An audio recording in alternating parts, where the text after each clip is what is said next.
வணக்கம். இன்றைக்கு இதுதான் நிகழ்ச்சியில் இன்னைக்கு நடந்த சில முக்கியமான விஷயங்களை பகிர்ந்துக்கிறதுக்காக நான் உங்கள் ரூபி ஜான் மோசஸ். செய்திக்குள்ள போயிடலாம்.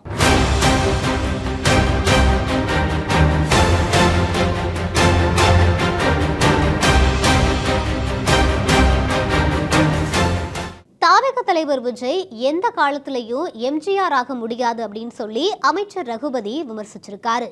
புதுக்கோட்டையில செய்தியாளர்களை சந்திச்சு பேசி இருக்கிற அவரு, தீய சக்தி தூய சக்தின்னு சினிமா டைலாக் பேசுற விஜய்க்கு மக்கள் சக்தி பற்றி எதுவுமே தெரியாது அப்படின்னு சொல்லியிருக்காரு.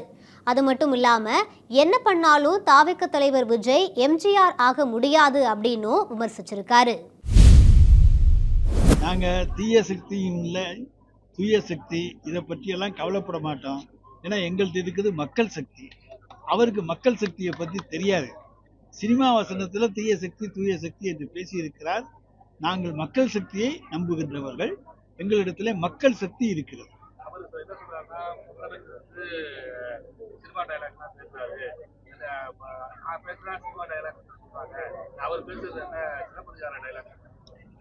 அவருக்கு சிலப்பதிகாரம் தெரியாது, ஒன்றும் தெரியாது. எழுதி கொடுத்ததை வாசிக்க மட்டும்தான் அவருக்கு தெரியும். யார் எழுதி கொடுத்தாங்களோ அவங்கள்ட்ட இந்த கேள்விகளை நாம் கேட்போம். அவர் பகுத்தறிவு தந்தை பெரியாரை ஏற்றுக்கொண்டிருக்கிறேன் என்று சொல்லுகிற பொழுது திராவிடத்தை ஏற்றுக்கொண்டிருக்கிறார் என்றுதான் அர்த்தமாகின்றது. ஆனால் அதை வேணா இன்றைக்கு மறைமுகமாக பாரதிய ஜனதாவினுடைய சிபிஎம்மாக இருக்கிற காரணத்தால அவர் மறைக்கலாம்.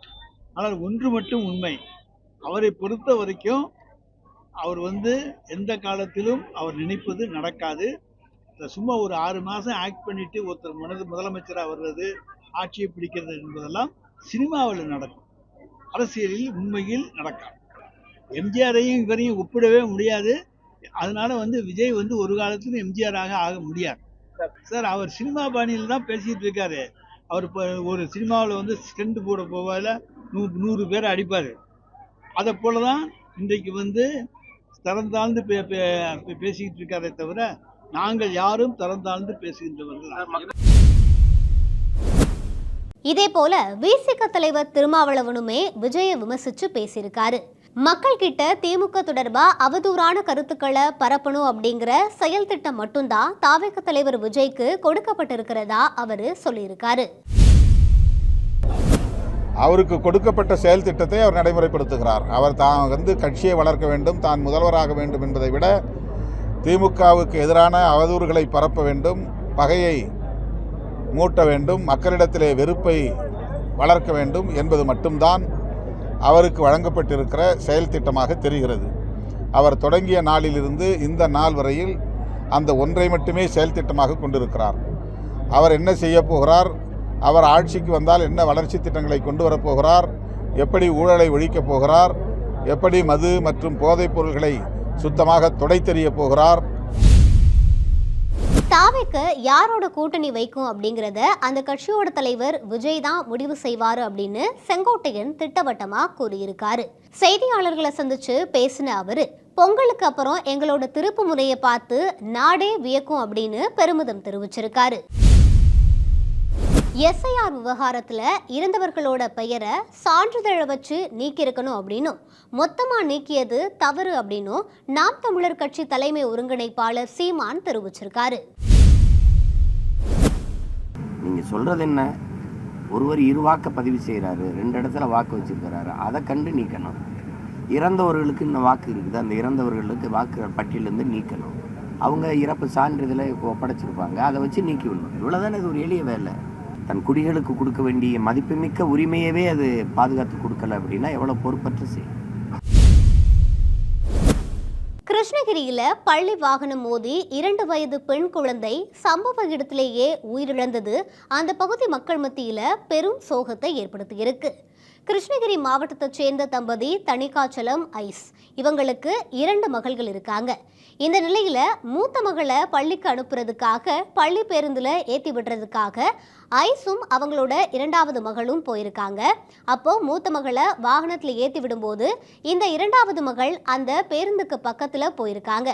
இதை கவனிக்காம ஓட்டுநர் பேருந்தை எடுத்ததால பேருந்தோட முன் சக்கரமும் பின் சக்கரமும் ஏறி இறங்கியதுல அந்த குழந்தை சம்பவ இடத்திலேயே பரிதாபமா உயிரிழந்திருக்கு.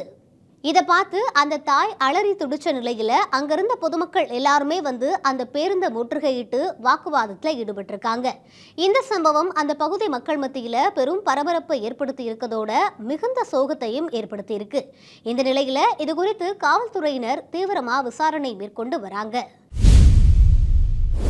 சிவகங்கையில பள்ளிக்கு வந்த 5 வயது சிறுமி மயங்கி விழுந்து திடீர்னு உயிரிழந்த சம்பவம் அந்த பகுதியில பெரும் சோகத்தை ஏற்படுத்தி இருக்கு. சிவகங்கை மாவட்டம் மானாமதுரை பகுதியைச் சேர்ந்த இளங்கோ பவானி தம்பதியோட மகள் தான் தேஜாஸ்ரீ. இவங்க வழக்கம் போல பள்ளிக்கு வந்திருக்காங்க. ஆனா பள்ளிக்கு வந்த அவங்க திடீர்னு மயக்கம் போட்டு விழுந்திருக்காங்க. தொடர்ந்து இவங்கள மருத்துவமனைக்கு சிகிச்சைக்காக ஆசிரியர்கள் எல்லாரும் கொண்டு போயிருக்காங்க. ஆனா அங்க சிறுமியை பரிசோதிச்ச மருத்துவர்கள் சிறுமி உயிரிழந்துட்டதா சொல்லியிருக்காங்க. இது தொடர்பா காவல்துறையினர் விசாரணை நடத்திட்டு வராங்க. திருவள்ளூர்ல 3 கோடி ரூபாய் இன்சூரன்ஸ் பணத்துக்காக ஆசைப்பட்டு தந்தையையே மகன்கள் பாம்பை வச்சு கடிக்க வச்சு கொலை செஞ்சிருக்கிற சம்பவம் பெரும் பரபரப்பை ஏற்படுத்தி இருக்கு.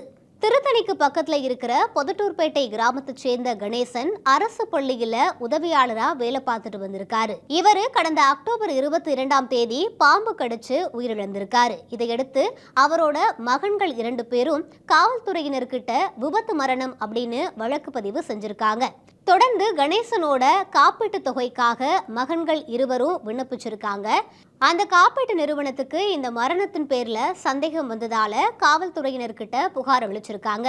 அந்த புகாரின் அடிப்படையில காவல்துறையினர் விசாரணை மேற்கொண்டப்போ பல திடுக்கிடும் தகவல்கள் வெளிவந்திருக்கு. அதாவது கணேசனோட 3 கோடி ரூபாய் காப்பீட்டு தொகைக்காக மகன்கள் 2 பேருமே திட்டமிட்டு இந்த கொலையை செஞ்சது தெரிய வந்திருக்கு.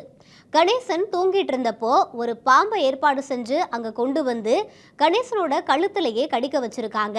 தொடர்ந்து அவரை தாமதமா மருத்துவமனைக்கு அழைச்சிட்டு போயிருக்காங்க. இதனாலதான் அவர் உயிரிழந்தாரு அப்படின்றது தெரிய வந்திருக்கு. இதையடுத்து கணேசனோட 2 மகன்களையும் அவங்களோட கூட்டாளிகளையும் காவல்துறையினர் கைது செஞ்சிருக்காங்க. இன்றைக்கு இதுதான் நிகழ்ச்சியில இன்னைக்கு நடந்த சில முக்கியமான விஷயங்களை பார்த்தோம். இதே போல மற்றொரு நிகழ்ச்சியில உங்களை சந்திக்கிற வரை உங்களிடமிருந்து விடைபெறுவது நான் உங்கள் ரூபி ஜான் மோசஸ்.